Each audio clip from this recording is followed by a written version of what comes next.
بسم اللہ الرحمن الرحیم، السلام علیکم، welcome to quick review Islamic studies کی سیریز کے اندر ویلکم۔ اور آج ہم اسلامک اسٹڈیز کی سیریز میں بات کرنے لگے جی status of women in Islam کی، یا پھر women's role in an Islamic society کی، کہ اسلامی معاشرے میں خواتین کا جو کردار ہے وہ کیا ہے۔ تو چلیے جو ہے ہم کوئکلی جو ہے وہ دیکھتے ہیں کہ خواتین کا کیا رول ہے اسلامک سوسائٹی کے اندر، یا جو ہم اس کی کمپیٹیبلٹی بھی اگر ہم کریں تو ہم دیکھیں باقی جو سوسائٹیز ہیں وہاں پہ کیا رول ہے خواتین کا۔ ٹھیک ہے، تو چلیے سٹارٹ کرتے ہیں اور دیکھتے ہیں کہ کیا رول ہے جی۔ سب سے پہلے اگر ہم بات کرتے ہیں جی بیفور اسلام عرب سوسائٹی کی، کہ بھائی اسلام سے جو پہلے اگر بات کریں عرب سوسائٹی کی، کہ عرب جو معاشرہ ہے، عرب معاشرے میں عورت کا کیا مقام تھا، تو دیکھیے ہم یہ جانتے ہیں کہ عرب معاشرے میں عورتوں کا کوئی بھی مقام نہیں تھا، کیونکہ وہاں پہ اگر کوئی لڑکی پیدا ہو جاتی تو وہ اسے زندہ درگور کر دیتے یا پھر قتل کر دیا کرتے تھے، اور چھپا کے قتل کیا کرتے تھے، کیونکہ یہ ان کے لیے باعث شرمندگی تھی کہ بھائی ان کے ہاں لڑکی کیسے پیدا ہو گئی، کیونکہ وہاں پہ لڑکوں کی رسپیکٹ تھی، اور ظاہری بات ہے جو لڑکے پیدا کرتے یا وہ مائیں ان کی رسپیکٹ تھی، یا پھر جو جن باپوں کی لڑکے پیدا ہوتے تو الٹیمیٹلی انہیں بھی بہت زیادہ رسپیکٹ دی جاتی وہاں پہ، کیونکہ ایک جنگجو ماحول تھا عرب کے اندر، تو جنگجو ماحولوں میں الٹیمیٹلی لڑکیوں کے تو کوئی رائٹس ہو نہیں سکتے یا ان کی ضرورت ہو نہیں سکتی، لیکن وہاں پہ لڑکوں کی ضرورت ہی تھی، اور وہی قبیلہ سسٹم وہی اپنا نام لے کے آگے چلتا کہ بھائی اب یہ جو ہے یہ آگے نام لے کے چلے گا جی قریش کا جی، یا جی بنو خوارزم کا، یا جو بھی قبیلہ ان کا ہوتا اس کا وہ نام لے کے چلے گا۔ تو اس کا مطلب یہ ہوا کہ وہاں پہ جنگجو سوسائٹی یا جاہل سوسائٹی جو تھی اس میں عورت کے کوئی حقوق نہیں تھے، اسی وجہ سے عورت کو زندہ درگور کر دیا جاتا اور اسے قتل کر دیا جاتا، اور وہ اسے بوجھ سمجھا کرتے تھے، ایک تو اس لیے کہ اس کی شادی کر دی جاتی اور وہ دوسرے گھر چلی جاتی، اور اوپر سے وہ کھلاتے پلاتے بھی اسے، یہ ان کا پوائنٹ آف ویو تھا۔ تو اللہ تعالیٰ قرآن کے اندر فرماتا ہے سورہ نحل کے اندر کہ وہ اللہ کے لیے کچھ بیٹیاں ٹھہراتے ہیں جسے وہ خود ناپسند کرتے ہیں، ٹھیک ہے، یعنی وہ اللہ سے ایسوسیٹ بیٹیاں کرتے ہیں لیکن خود وہ انہیں ناپسند کرتے ہیں۔ تو اگر ہم دیکھتے ہیں کہ عرب معاشرہ کس حد تک جو ہے وہ عورت کی تذلیل کرتا، ٹھیک ہے، تو رسپیکٹ تو بہت دور کی بات ہے، جو عزت ہے یہ عزت لفظ بہت دور کی بات ہے، ہم تذلیل کی بات کر رہے ہیں۔ تو اس میں اب یہ کچھ مختلف طرح کے نکاح ہیں جو اس سوسائٹی کے اندر ہوتے اس ٹائم پہ، کیونکہ عورت ایک کھلونا تھی یا ایک بیچنے خریدنے کی چیز تھی، تو الٹیمیٹلی اسی طرح سے عورت کو دیکھا جاتا ہے، ایک سیکشول جو ہے وہ ڈال کے طور پہ آپ کہہ لیں، اسی طرح سے وہ دیکھتے تھے۔ تو ایک شادی کا کچھ بہت سے طریقے تھے، جن میں سے ایک تھا جی زوجۃ الباولتا، یہ کچھ اس طرح کی تھی کہ بہت سی ان سے ایک ہی مرد جو ہے نکاح کر لیا کرتا، یعنی اب جیسے اسلام کے اندر اگر 4 جائز ہیں تو وہاں پہ 4 نہیں تھی بلکہ ان لمیٹڈ، جتنی سے بھی آپ کا دل کرے آپ نکاح کر سکتے تھے، وہاں پہ کوئی عورت کی رسپیکٹ نہیں تھی، کیونکہ اس کا جب عورت کا مقام نہیں تھا تو آپ جتنی مرضی سے کرے۔ اسی طرح سے زوجۃ البدل تھی، اپنی بیویوں کو بدل لینا مطلب کہ بھائی ہاں کچھ عرصہ رکھی، اب ٹھیک ہے میری بیوی تم لے جاؤ اور تمہاری بیوی جو ہے وہ میں لے جاتا ہوں کچھ ٹائم کے لیے، تو اس طرح کی نعوذ باللہ استغفر اللہ اس طرح کی چیزیں تھی۔ اسی طرح نکاح متع جو ہے وہ تھا ایک خاص مدت کے لیے نکاح کرنا، ایک حق مہر طے کر کے، اب تو خیر اس ٹائم پہ حق مہر کا بھی نہیں تھا کہ 4 ماہ کے لیے ہو، 6 ماہ کے لیے ہو، یا 1 سال کے لیے، بھائی چلو ہم 1 سال کے لیے شادی کر لیتے ہیں، اس کے بعد ہم ایک دوسرے کو طلاق دے دیں گے، پھر تم نئے بندے سے میں نئے بندے سے، کچھ اس طرح تھا۔ اب نکاح متع تو اس ٹائم پہ بھی ایران کے اندر موجود ہے، ٹھیک ہے، اور شیعہ میں مانتے ہیں اسے ایران کے اندر۔ تو اسی طرح سے اس کے علاوہ اگر ہم دیکھتے ہیں جی تو نکاح الخزن ہے۔ نکاح الخزن کیا ہے؟ دوستی کی شادی، لو میرج آپ اسے کہہ لیں، لو میرج تو اب تو آج کل تو سٹائل ہو چکا، لیکن اس ٹائم پہ ایکچولی میں آج بھی یہ اگر اسلام کی روح سے دیکھا جائے تو جائز نہیں ہے، اس ٹائم پہ بھی دیکھا جائے تو وہ بھی مطلب کہ عاشقی مشوقی کر کے تو آپ جو ہے وہ شادی کریں، اب اس طرح کا ہی ہم کہہ سکتے ہیں۔ اس کے علاوہ نکاح زغینہ تھا۔ نکاح زغینہ کیا تھا؟ جنگ کے بعد جو بھی فاتح ہوتا، جو بھی جیتے ہوئے ہوتے، تو الٹیمیٹلی وہ کیا کرتے کہ جتنی بھی عورتیں آتی جنگ میں قبضے میں آتی تو وہ ان سے شادیاں کر لیتے یا انہیں زبردستی اپنے پاس رکھ لیتے۔ اس کے علاوہ نکاح الاستبضاء تھا، اور یہ کیا تھا جی؟ خوبصورت اولاد کے لیے خوبصورت مرد سے شادی کرنا، یعنی آپ اندازہ کریں کہ یا اس سے شادی کرنا، یا آپ کہہ لیں کہ مطلب میں کیا کہوں، اس سے جا کے ہم بستری کرنا کہ بھائی اب لڑکی کی خواہش ہو رہی ہے کہ ہماری اولاد جو ہے یا بیٹا یا جو ہے وہ اولاد پیاری پیاری ہو، تو وہ شور خود ہی بھیج دے گا کہ ٹھیک ہے بھائی فلاں جو ہے وہ مرد اچھا خاصا دکھتا ہے، تو اب اس کے پاس جاؤ، میں بات بھی کیسے کروں۔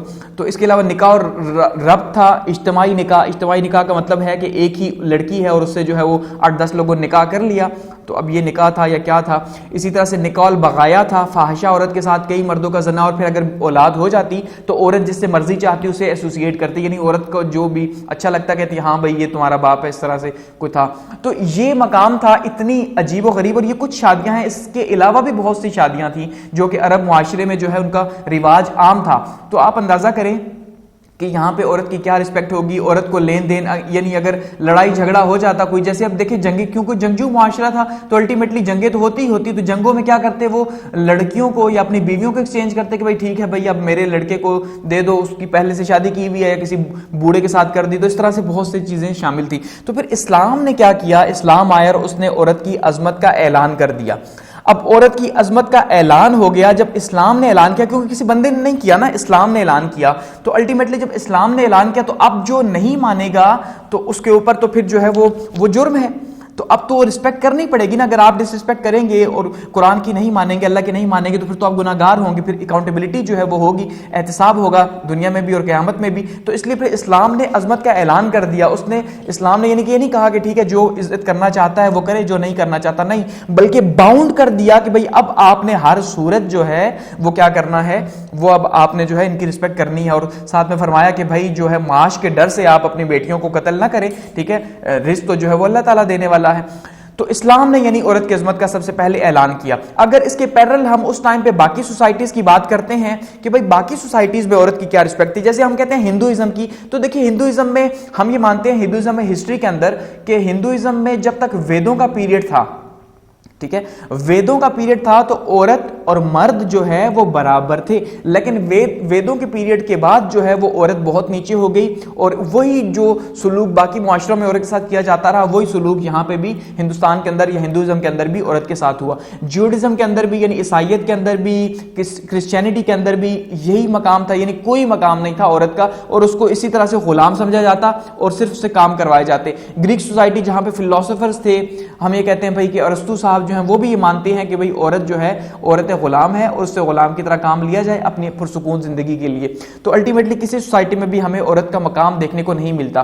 ایون اگر ہم ہسٹری کھنگالتے ہیں اور ہسٹری میں بھی دیکھتے ہیں تو ہمیں 18th اور 19th سینچری تک جو ہے وہ ہمیں عورت کا کوئی مقام نہیں ملتا کسی دوسری سوسائٹی کے اندر. ایون اسلام کے اندر بھی اسلام نے تو واضح کیا, لیکن پھر بھی سوسائٹیز نے ان کو وہ مقام نہیں دیا. پھر 20th سینچری میں جب خود عورتوں نے فیمنزم کی موومنٹ سٹارٹ کی تو انہوں نے زبردستی اپنے حقوق لیے, لیکن وہ حقوق کچھ اور ہیں اور جو ایک مذہب حقوق دیتا ہے وہ کچھ اور ہے.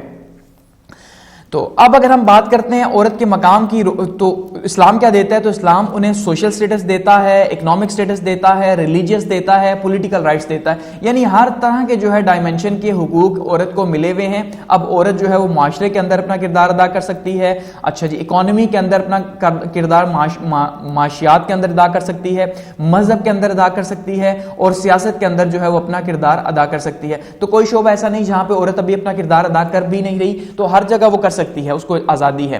اور قرآن کے اندر اللہ فرماتا ہے mankind fear your guardian Lord who created you from a single person. لوگو اپنے رب سے ڈرو جس نے تمہیں ایک شخص سے پیدا کیا. تو جب ایک شخص سے پیدا کیا تو عورت کو بھی پیدا کیا اور مرد کو بھی پیدا کیا, تو اس کا مطلب دونوں جو ہے وہ برابر ہیں. مزید اگر ہم بات کرتے ہیں عورتوں کے حقوق کی, تو اللہ تعالیٰ قرآن کے اندر فرماتا ہے سب سے پہلے کیریکٹر بلڈنگ جو ہے اس کا ذکر کیا, اور بہت امپورٹنٹ ہے, ٹھیک ہے, کیریکٹر کا جو مرد کے لیے بھی اور عورت کے لیے بھی, کہ دونوں کے لیے ایک حقوق. جیسے اب پہلے تھا کہ ایک مرد جو ہے وہ آزاد تھا اور وہ جس کے ساتھ جو مرضی کرے, جتنے افیئر چلائے یا جتنی شادی کرے وہ کرنا چاہے, لیکن اسلام نے ایسا نہیں کیا. اسلام فرماتا ہے جی say to the believing man that they should lower their gaze and guard their modesty that will make for greater purity for them. مومن مردوں سے کہہ دو کہ وہ اپنی نگاہیں نیچی رکھیں اور اپنی شرمگاہوں کی حفاظت کریں, یہ ان کے لیے زیادہ پاکیزگی کا باعث بنے گا. ٹھیک ہے, اب یہ کہا مردوں کے لیے کہ مردوں نے کیا کرنا ہے, اپنی شرمگاہوں کی حفاظت کرنی ہے. پھر فرمایا and say to the believing women that they should lower their gaze, کہ مومن عورتوں سے کہہ دو کہ وہ اپنی نگاہیں نیچی رکھیں. ٹھیک ہے جی, کہ بھئی اب عورتوں اور مردوں کے لیے دونوں کے لیے کہ وہ اپنی شرمگاہوں کی حفاظت کریں اور اپنی نگاہیں نیچی رکھیں. تو سب سے پہلے جو ہے وہ کردار کی بات کی کہ اپنے کردار کی حفاظت کرنی ہے. سب سے پہلی اور امپورٹنٹ چیز یہ ہے وہ مردوں عورتوں کے دونوں کے لیے برابر ہے. اچھا, rights within four walls, عورتوں کے جو حقوق ہیں یا ان کا جو تحفظ ہے وہ چار دیواری کے اندر ہے. اب دیکھیے یہاں پہ جو ہے نا کہا جاتا ہے جی کہ عورت جو ہے, اس کا مطلب کیا ہے, عورت کا مطلب بھی جو ہے وہ پردہ ہے. تو پردہ جو ہے وہ چار دیواری ہے, یا اسی طرح سے چار دیواری عورت کا میننگ لیا جاتا ہے.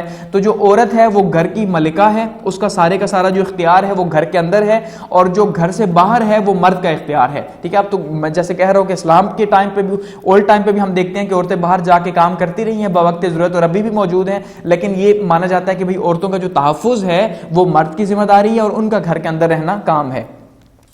اچھا، رائٹ ٹو ایجوکیشن ہے، تعلیم کا حق ہے مردوں اور عورتوں کے لیے. اللہ نے قرآن کے اندر فرمایا کہ علم حاصل کرو. حصول علم جو ہے وہ مرد اور عورت دونوں پر جو ہے وہ فرض ہے. ٹھیک ہے، یعنی کہ صرف مردوں پر نہیں بلکہ عورتوں پر بھی فرض ہے. Seeking knowledge is obligatory for every Muslim man and woman. حدیث شریف میں ہے کہ بھائی جو علم کا حصول ہے، حصول علم مردوں اور عورتوں دونوں کے لیے لازمی ہے. اچھا، اگر ہم بات کرتے ہیں ایڈمنسٹریٹو پوسٹ کی، انتظامی عہدوں پر جو ہے اگر ہم دیکھتے ہیں تاریخ کے اندر تو ہمیں نظر آتی ہیں بہت سی عورتیں مختلف رول پلے کرتے ہوئے.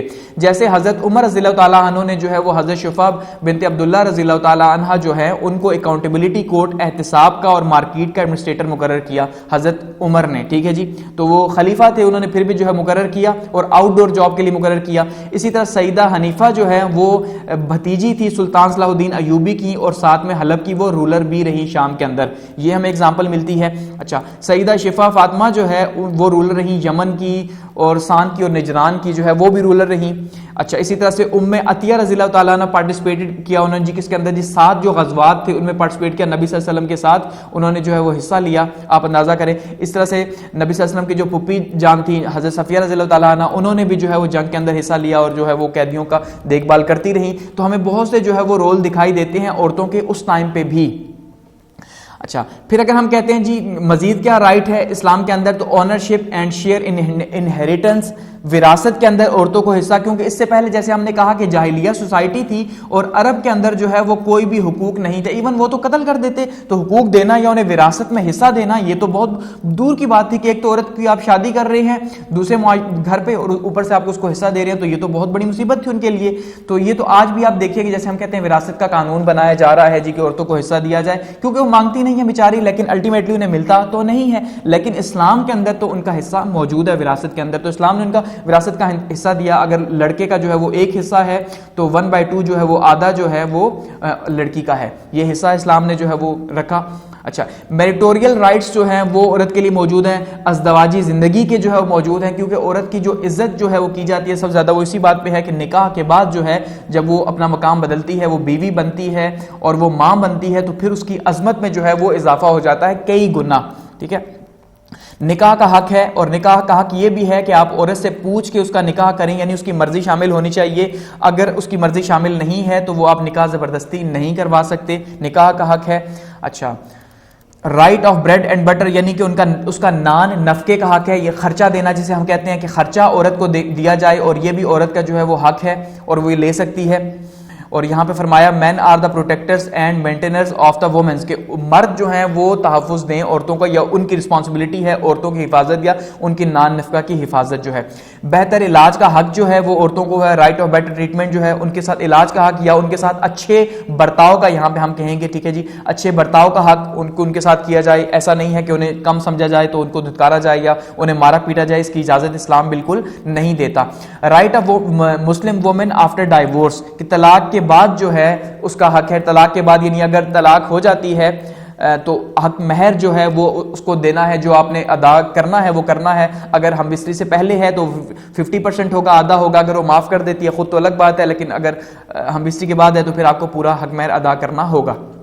اچھا، رائٹ آف انہیریٹنس ہے، وراثت کا حق، جیسے میں ذکر کر چکا ہوں وراثت کا حق موجود ہے. اچھا، پولیٹیکل رائٹس کی اگر ہم بات کرتے ہیں تو خواتین کے سیاسی حقوق ہیں جی. ووٹ آف رائٹ ہے. اب ووٹ آف رائٹ پہ آپ دیکھیے جو ویسٹرن دنیا ہے، جو ویسٹ ہے، اگر ہم اس کی بات کرتے ہیں تو انہوں نے 17 سینچری میں، اس کے بعد جو ہے پھر 19 اور 20 سینچری میں جو ہے وہ عورتوں کو ووٹ کا حق دیا. اس سے پہلے عورتوں کو ووٹ کا حق نہیں تھا.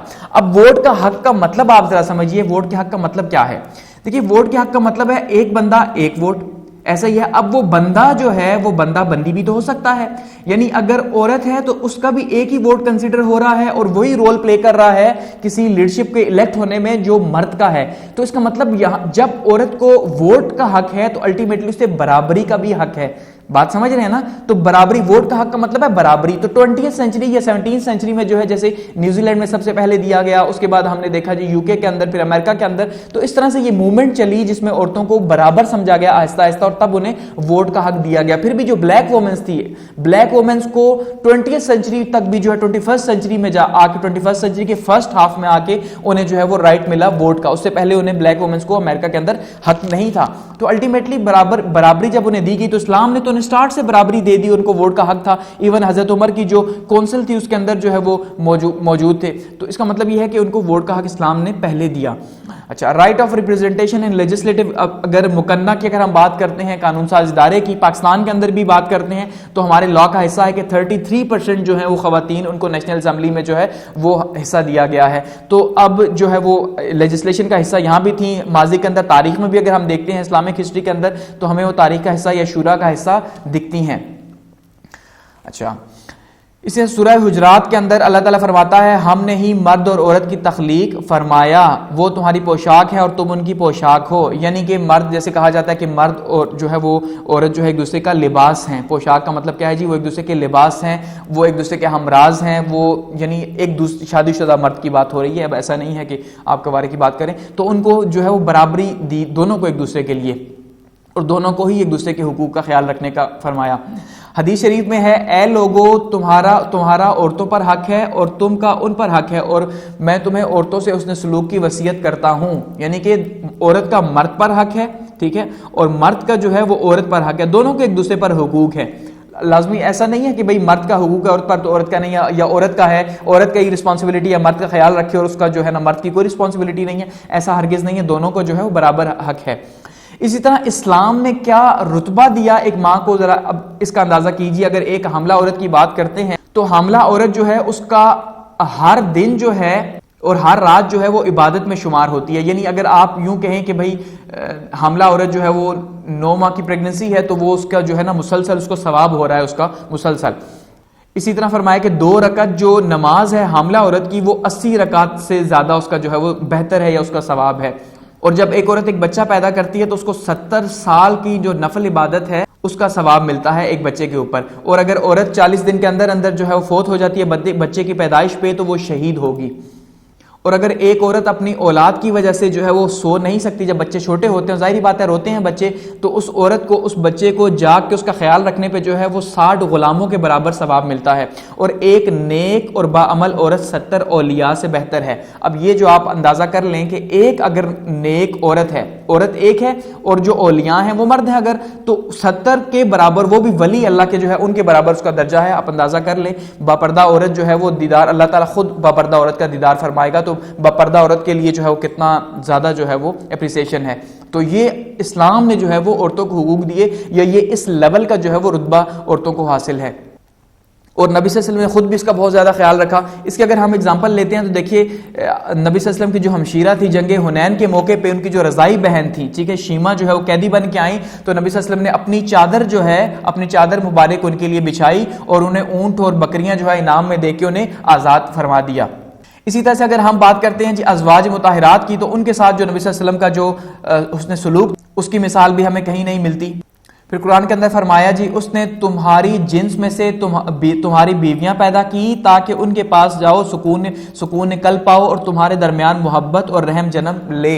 یعنی کہ شادیوں کا بھی حکم یہاں پہ آپ دیکھ لیں کہ بیویاں جنم دی، اور ساتھ میں اس لیے بھی بیویاں کہ بھائی وہ تاکہ تم ان سے سکون پا سکو. پھر نبی صلی اللہ علیہ وسلم نے خود جو ہے حضرت فاطمہ رضی اللہ تعالیٰ عنہا سے جتنی محبت کی اور ان کی اس طرح پرورش کی، تو یہ بھی جو ہے وہ ایک بہت بڑی مثال ہے سب کے لیے کہ بیٹیوں کے ساتھ جو ہے وہ کس طرح کا رویہ رکھنا ہے. اور آج ہم دیکھتے ہیں تو سب سے زیادہ لاڈلی جو ہے وہ بیٹیاں ہی ہوتی ہیں. اس طرح سے فرمایا کہ اگر جو ہے کسی کے ہاں لڑکی جنم لیتی ہے تو خدا اس کے ہاں فرشتے بھیجتا ہے جو کہ اسے آ کر کہتے ہیں کہ اے گھر والو تم پر سلامتی ہو. یعنی بیٹی پیدا ہونے پر اللہ تعالیٰ کی طرف سے جو ہے وہ فرشتے آ کر سلامتی دیتے ہیں. پھر اگر ہم بات کرتے ہیں معاشرتی حقوق کی، تو معاشرتی حقوق میں جیسے ہم نے کہا مساوات ہے، مرد اور عورت جو ہیں وہ برابر ہیں. اسی طرح سے تعلیم کا حق ہے ان کا، اور معاشرے میں وہ تمام حقوق جو مردوں کو حاصل ہیں وہ تمام حقوق جو ہے وہ کچھ تبدیلیوں کے ساتھ عورتوں کو بھی ویسے ہی حاصل ہیں. حضرت خولہ رضی اللہ تعالیٰ عنہ خطبے سنا کرتی، عائشہ رضی اللہ تعالیٰ عنہ واعظ دیتی، شفا رضی اللہ تعالیٰ عنہ جو ہیں وہ حضرت حفصہ رضی اللہ تعالیٰ عنہ کو کتابت سکھائی. ٹھیک ہے، تو یہ انہوں نے رول پلے کیے اس ٹائم پہ بھی عورتوں نے. پھر اگر ہم ریلیجیس عبادات کی بات کرتے ہیں یا مذہبی رائٹس کی بات کرتے ہیں تو وہی حقوق جو مردوں کو حاصل ہیں وہی عورتوں کو. اب ایسا نہیں ہے کہ مردوں کے لیے صرف 5 نمازیں اور عورتوں کے لیے 3 ہیں، ایسا نہیں ہے، سوائے اس کے کہ ان کے جو اسپیشل ڈیز ہیں اس میں انہیں چھوٹ ہے. اس کے علاوہ جو ہے وہی ان کے رائٹس ہیں یا وہی ان کے اوپر بھی ڈیوٹیز ہیں جو کہ مردوں کے اوپر ہیں. سورہ نور کے اندر اللہ تعالیٰ فرماتا ہے اپنی نظریں نیچی رکھا کریں اور اپنی شرگاہوں کی حفاظت فرمائیں. یعنی یہ دونوں کے لیے ہے، چاہے وہ مرد ہو یا عورت ہو، کہ جو عصمت ہے، حفاظت ہے عصمت کی، وہ دونوں کے لیے ہی